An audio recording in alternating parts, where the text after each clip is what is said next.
think the point from this job, at least for me, that it was probably the most impactful. We had a lady who was pregnant who came in and she wanted to get some onion rings and stuff. So I brought her out some onion rings, and she broke down crying at her table. And I was concerned at first. I was like, "Oh my God, what did I do?" And she was like, "No." She goes, "This is." She's like, "I'm sorry for getting emotional, but I haven't been able to eat actual onion rings because I have celiac disease in over 10 years." And she sat there and she cried over something as simple as onion rings. And I think for me, it was that point that I was like, okay, the stuff that we're doing actually matters for these people. And I never realized just how lacking the celiac community had it. And until I started working here, I didn't know a thing about celiac until I started working here. Welcome to DFW Grit. I'm Dr. James Taylor, and I'm your host, and this is more than just a podcast. We dive into the stories of the movers, the shakers, the small business owners, the entrepreneurs, right here in the DFW Metroplex. This is your home for authentic, real stories that prove what happens when you don't back down. Let's get to work. Hey, welcome back to another episode of DFW Grit. Everybody, as I always, like, share, follow before we even get this started. I'm with John and Jack from across the pond. How long have you guys owned that place? Because you took over for Lee right over there in Colleyville. Lee and Jody, we took over in October of 22. Oh yeah. So 3.5 years. Okay. 3.5 years. It was not our original concept. We were looking to actually open up a beer garden. And COVID happened along. So right when we had a location and we're working with the city of Grand Prairie, actually on their main street, when COVID happened, we were able to back out of the deal, which really saved our ass because we would have lost it, I guarantee. And so when COVID finally waned a little bit, the opportunity from across the pond came along. And then we tied it with the show Restaurant Impossible and saw the episode that was there and went out and did a secret dining and loved the people and loved the vibe. And we need to make an offer on this. This is a good time. It was always going to be 3 restaurants, and it was going to be a Bavarian themed beer garden, a British pub, and a speakeasy with a bakery in the front. And the idea is that the bakery would supply the pretzels for the beer garden and the puff pastries for the pies for the British pub. And we were going to name the bakery Amy's after my mom. Okay. And that was the whole initial concept. So we started with we ended up doing the British pub first, and a great opportunity from Jody and Lee. And that's kind of where we started off. And we've been kind of running ever since. We still have the other ideas in our back pocket, but we'll see what happens and see where everything takes us. That's why, like, I know of from across the pond. That's even just that plan and how those things intersect. I mean, shit, on paper, that sounds like an awesome idea. On paper, it's gold. It's leaving paper a little less golden, but it all works out. So now to backtrack a little bit, because like I said, I like to figure out, like, how did you guys even get here? Navy man. I don't remember. What do you do? So I've kind of done a little bit of everything leading up to working at the restaurant. And by the time we ended up buying the restaurant itself, I was like, I'm done doing retail. I'm done doing. I worked at TD Ameritrade for a while as a broker assistant over there, and it was good money over there. The people I worked with was great, but it wasn't really something I was passionate about. Fair. And so the restaurant kind of fell into our laps, and I was like, let me come over and work with my old man, and I've been having a blast with it ever since. So. Yeah. It's like work but different. Yeah. So how did you get from the Navy into the restaurant biz? Were you just in the kitchen? Yeah, but I don't think they allowed him near the mess at all. By choice. No, to go back a little bit farther than that. I was raised in Central California, Northern California, a place called Stockton, a place that nobody actually wants to be from. And I was a very rebellious youth. I got in a lot of trouble. And so I ended up... I feel like that's a common story amongst Navy men. So when I was on one of my work programs for working off being a bad kid, I started working we have a grandmother, stepdad's side, who worked candy wagons in the carnival. Okay. She said, "Hey, you need money because your time is all tied up in what you're doing to get out of trouble. Come on the weekends and work with me at the carnival." So I worked in the carnival for about 1.5 years, 2 years, and I spun cotton candy, and I took corn dogs and painted them up with mustard, and just got to see people. Yeah, I bet you did. Got to see good, bad, indifferent. We caught a counterfeiter one time. We saw a woman give birth one time. I mean, it was incredible. You saw it like on the tilt-a-whirl or something. It just spun it right out of her. Funny though, it was by the tilt-a-whirl. It's like I was there. Not my kid. Not my kid. So I'll claim you. Sure. So Thanks. So that gave way. A carnival is a fun job, but it's not something you want to do for a career. Fair. So I ran off to Monterey, and I worked at as a janitor at a water treatment facility during the day, and I got picked up as a DJ at night, and so I was DJing. Okay, the DJ job, the first company I ever started, I've started 19 companies. The first one I ever started was I was 16. It was a DJ company out of high school. Me and 2 other guys, we had a blast. Didn't make any money, but had a great time. Yeah. So I started as a DJing for the Black Pearl Room in Monterey. That gave way to a spot on KSTL Monterey Rock Radio with Johnny Angel in the morning. It was a good time. But I got kicked off the air. I was encouraged to leave the air on New Year's Day of 1990 for profanity on the air, as you do. As one will, yeah. So shit. Yeah, so that happened, and I went back home to my hometown to see a good friend of mine enlisted in the Navy. I turned around to the recruiter. I said, "Sign me up." My dad was Navy, and so I had that tie there. He was a navigator on destroyers, and he went to go work for a lady named Grace Hopper, a wonderful lady. And he passed away when I was very young, so I always had that in the back of my head, that tie. So I signed up and I enlisted. My dad was an officer. I went in and enlisted, and I became a quartermaster working in navigation. And all my friends said, "If you do this, there's going to be a war." There hasn't been a war in 20 years. You guys you're full of shit. This was 1990? Yeah. Yeah. So those that know history know the Persian Gulf, and probably still do from the news.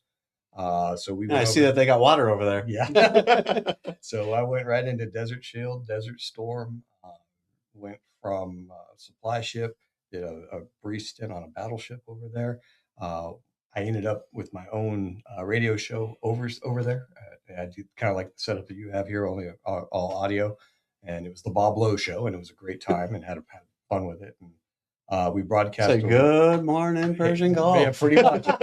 Pretty much. Once again, corny as can be. Like I was there. So, but we ended up broadcasting over to. The funny thing about supply ships is that they send over food and whatnot to vessels from the U.S. Navy and 13 other nations. So every time they send one over, we just send a copy of the show. And suddenly they're like, "Oh yeah, who's this Bob Lowe guy? Yeah, this is great." Again, having more fun than I probably should have. Maritime version of passing out your mixtape. Oh, I'm telling you, it was great. And so that worked out, and I found out that the Navy thing is kind of fun, and I got to see some really cool shit. Literally I've literally been around the world. I look at the people I grew up with in Stockton, and they're all still there. And I'm like, no. No, that ain't for me. Now there's part of the world that hasn't met me yet. I need to go find out about them. I progressed through the ranks into an opportunity where I got picked up for commission. That was my end goal. I want to be an officer, just like my dad. It took me being turned down 7 times, but I finally got it. And so when I got it, I became a surface warfare officer, and I worked on mainly destroyers, just kind of like my dad, only these ones have guided missiles and were a lot cooler. So I got into the operational, the op tempo of always being in the Combat Information Center, CIC, where you have all these monitors. There's always something going on at all times. I was very comfortable. And I was like, I can do 8 things at once. I can't do 9, but I can do 8 like a champ. We would deal with flight quarters, tracking inbound and outbound aircraft, maintaining the surface picture, make sure nobody's trading paint with anybody else. In the middle of that, we have to come up with a strike package for a Tomahawk strike. I mean, it's always something. We were chasing pirates around off Yemen. I mean, sign me up. This is awesome. Right? Let's go. And then that all builds up to you promote up to your highest level of incompetence. And I'm not a politician. I don't even fake it as a politician. I never have. I speak my mind too much. So when I got to lieutenant commander, that's about as far as I could go. You talk too much. Yeah. So we were in Japan, and both boys were in high school there. They went to the same high school as Mark Hamill. Yeah. Oh, sweet. Yeah. And we were in Yokosuka, Japan, and it got to the point where this is the end of my career. I think it's time to step down. Well, why? Because I got other shit I want to do. Yeah. You were getting bored. I was getting bored. So I would stand mid watches over there were pretty boring. There's not a lot going on. It's you ramp up, something exciting happens, and then nothing. And it's a sine wave. It's either high or low. I was on watch when the Malaysian airline. We had to coordinate all the efforts for the search and rescue for that. Multiple countries, multiple armed forces. It was crazy, but it was exciting because we were trying to find these guys and find out what happened and what can we do to help these people. So it was always something. So we wrapped up the career. I came home, and the only reason I did as well as I did was I was surrounded by wonderful people in uniform and a kick-ass family. My wife, Ren, made sure that everything was handled on the home front and was an absolute trooper the entire time. I could not have done the job without her. I guarantee it. So we came back to the States. We had a little house in Alabama, sat there for a minute, got really bored really quick. I no longer have 8 things to do. No, and I was miserable. So I'm not happy unless I'm doing 15 things with my hair on fire. Well, not much hair anymore, but whatever. It was on fire. Yeah, right. It stands to reason. So I packed up and moved over to the Metroplex to stay with a buddy of mine who was a helicopter pilot, a guy named T-Bar. That boy ain't right. Call sign T-Bar. Good guy. And came over and ended up working for, what was the first one? Amerigas. I was the district manager for Amerigas. No idea what the hell I was doing, but I was having a good time learning new stuff. I always loved learning new stuff. I believe that education is a lifelong endeavor, and you should always take an opportunity to learn something, whether it's traditional education or life experience, whatever it is. We've always pushed everybody we know into some form of education. So that gave way to being a background investigator for a short period of time because I was familiar with it and I already had the clearance. Why not? Right? And then that job sucked. So I didn't want to do it anymore. So I was actually doing a background investigation for a gentleman, prior military, at a federal facility. He said, "Hey, John, we're hiring. Are you interested?" Oh, no, let's try this.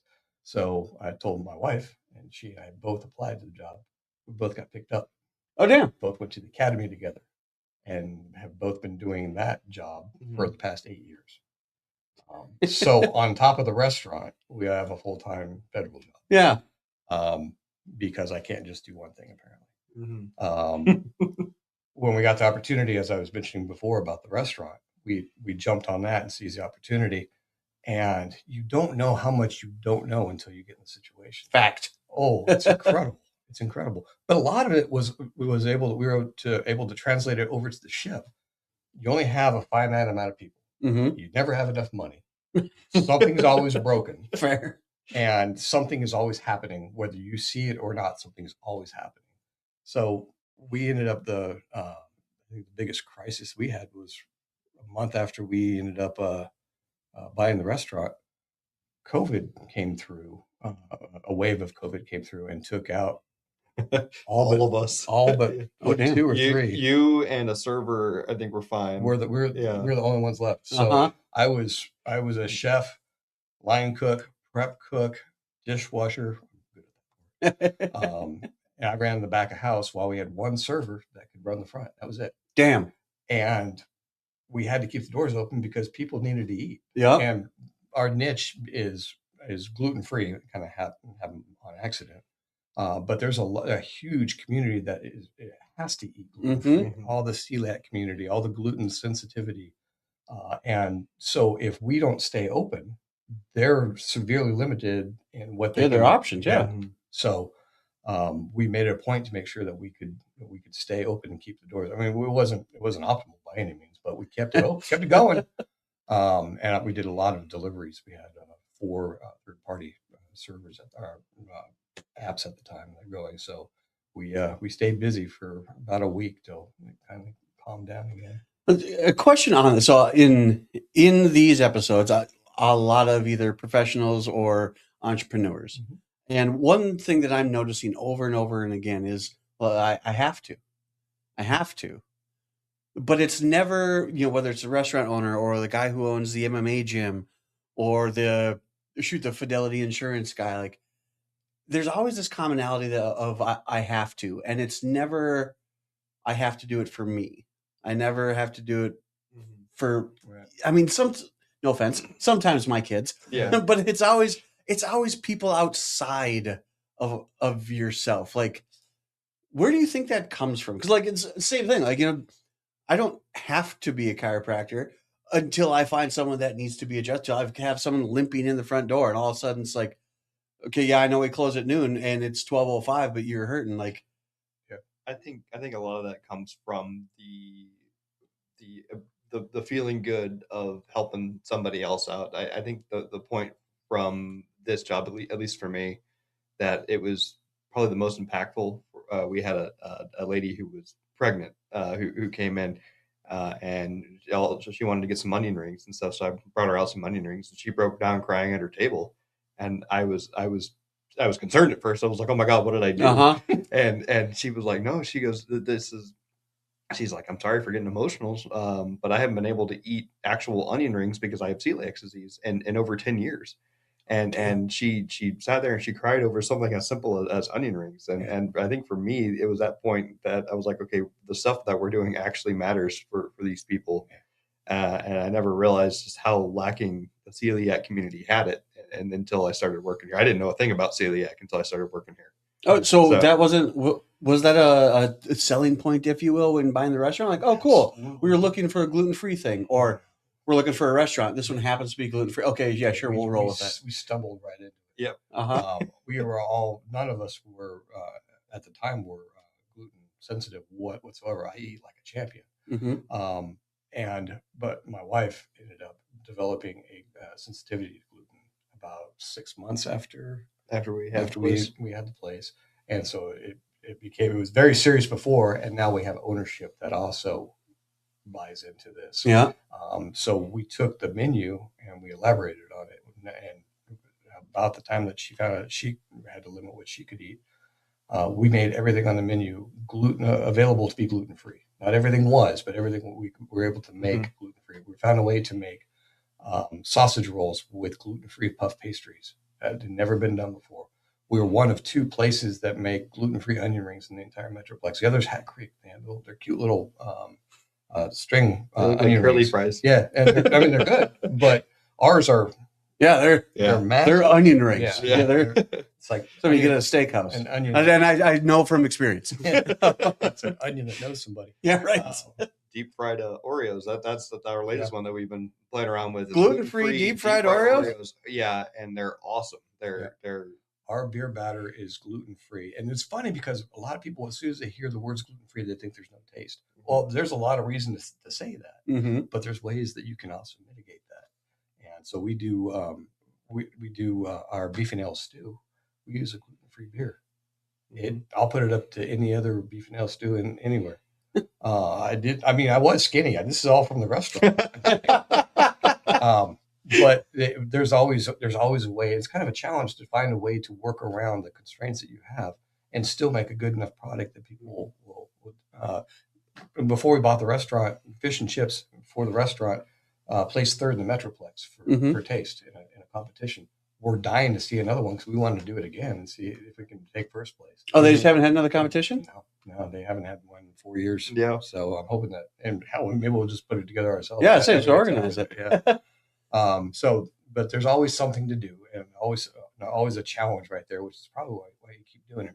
To your point, I think a lot of the time I was doing it was not just for the reason Jack said, but it was also servant leadership. I learned years ago that everybody has a boss. And if you're in any kind of service industry, you need to pay attention because you have customers, you have employees. You can't do anything without your team. Yep. I guarantee it. And it's so hard to get a good team nowadays because everybody's just flowing right through like water. We have a core group of people that we keep at the restaurant that do amazing work. We have a chef Allie in the back, who does a tremendous job of keeping all the plates spinning, sometimes literally. And then the front of house is is headed up by assistant general manager guy named Jose Ochoa, and he's much better than he ever should be. He's phenomenal. Jack used to work for him in retail, and then we stole him and kept him. And so it's a big happy family. I would adopt him if I could get away with it. I think his kids might have a problem with it. Yeah, that'll happen. So it's always, you're always working for somebody and you're always trying to do something for somebody. And if you have the right personality for it, why would you not try to help people? I mean, there's enough bad stuff that happens in the world. Let's see if we can help each other out a little bit.